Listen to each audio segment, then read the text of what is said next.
Okay, and I'm back. I've got all of my cabbage shredded, including the ones that we did by hand. Like I said, you might find these little tiny core holes. Try to get rid of those, but if one gets into the pot, it's not going to kill your sweet sour cabbage.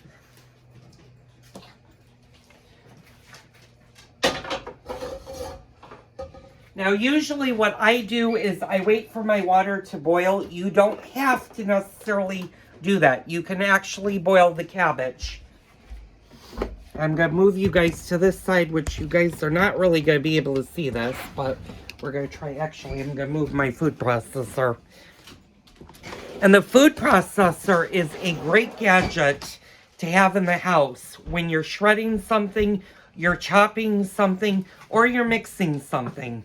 This did my 13 cups. I'm going to show you guys again. This is all my cabbage, and I did this all in the food processor. And it took me less than 2 minutes to do 2 heads of cabbage. It's a really, really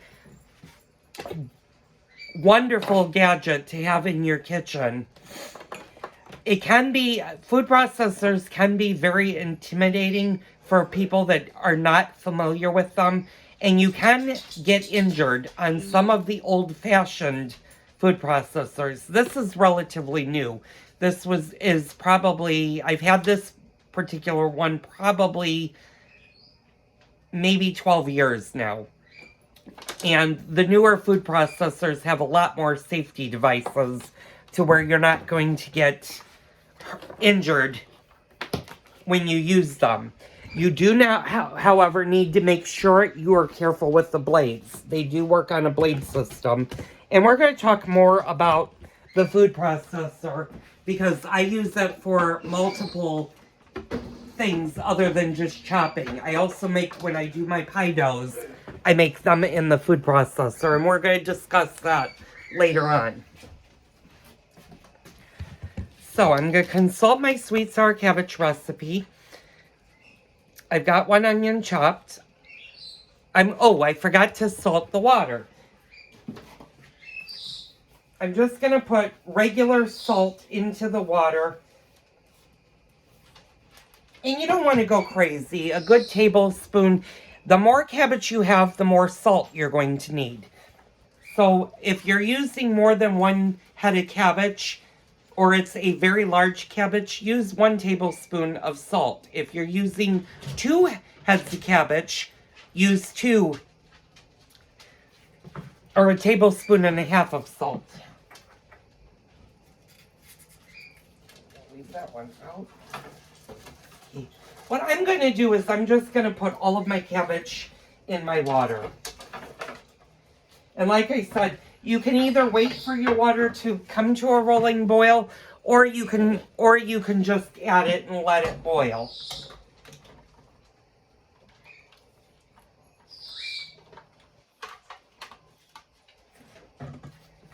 The one bad thing about having a food processor is your cabbage tends to get stuck underneath or in the lip of the food processor, and you just kind of sometimes have to use a knife to get it out. But you want all of your cabbage to go into your pot. And hopefully, I'm looking at my pot. I'm hoping I have a big enough pot. I may actually have to go to my next size up.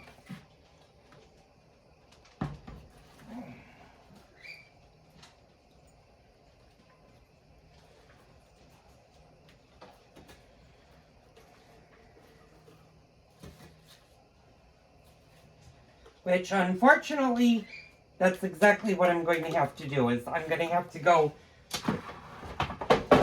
The joys of cooking. As you can see, my cabbage is so high up, this pot's too small. So what I'm going to do is I'm going to turn it off for a second, and I am going to go get the bigger pot. Like I said, if you're using multiple heads of cabbage, you will have to go the next size up. And the next size up is my grandmother's stock pot.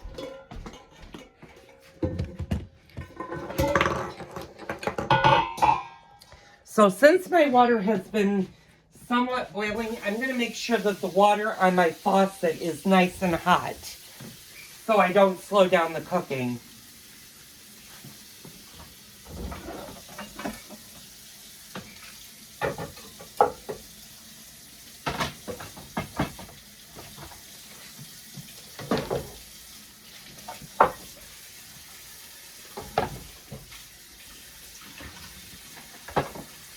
And don't mind the mess. I'm gonna be doing that. What we're gonna do in the meantime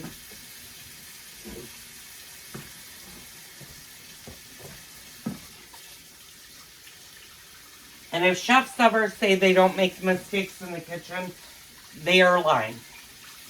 Because everybody makes a mistake. They just, if they're filming, usually they don't want you to see the mistakes. They want you to think that they're perfect in every way. So what we're going to do is I'm going to just take all of my cabbage in my boiling water.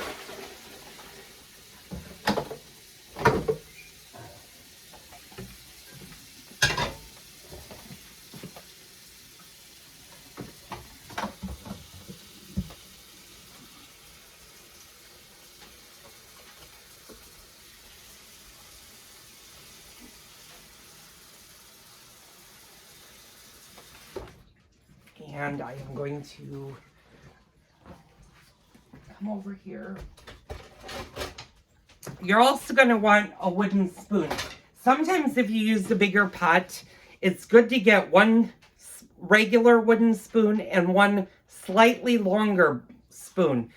The longer wooden spoon is great if you're doing soups, as well as if you're using great big stock pots, because this will not reach the bottom of the pot and you can get burnt if it's up, if your fill line is close to the top. So having an extra long wooden spoon is always a great thing to have in the kitchen. And hopefully this is a little bit warm, but I'm just going to take the rest of my cabbage.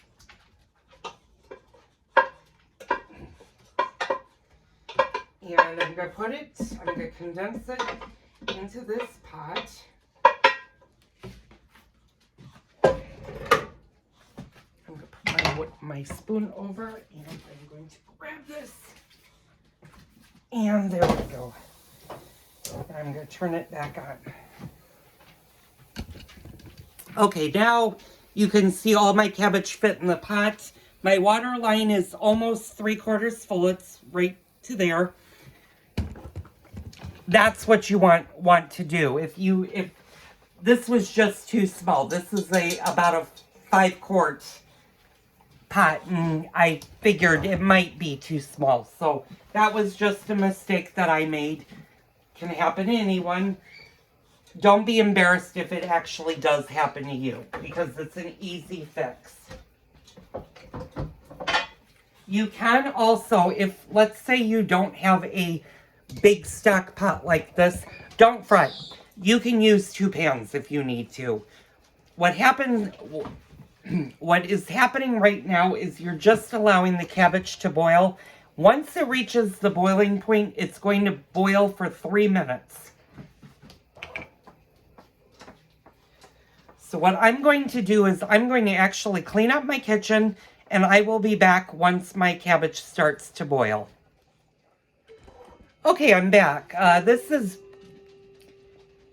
You can see the cabbage is still boiling. This is kind of a quick kitchen tidbit with Joel. And we were focusing on the food processor when I was shredding the cabbage. This is what you want to be very, very careful with. There is a very, very sharp blade right here. My finger is actually on it, and you can see where the opening is where the sharp blade is. You always want to be careful with handling these and make sure that children never touch these, because they can slice open their hand or any other body parts and can get severely injured. The way to properly hold these when you're cleaning is they will have 2 holes. Those are to protect your fingers when you're washing. You want to be very, very careful anytime you come near, and I'm going to try to pull it in. Anytime you come near this edge is where you're going to get injured. So make sure you're always paying attention. This can also go in the dishwasher. Just make sure when you put it in the dishwasher, you put it with the blade down. And when you pick it up, grab it by its holes. You'll thank me later. That will save injury to you or to anyone else. So that was just a quick tidbit. And poof, just like that, I'm back. I managed to wash everything.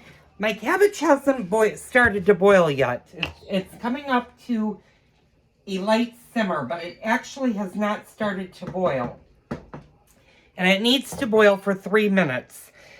If you're using red cabbage and not green cabbage, you're going to boil this for about 10 minutes.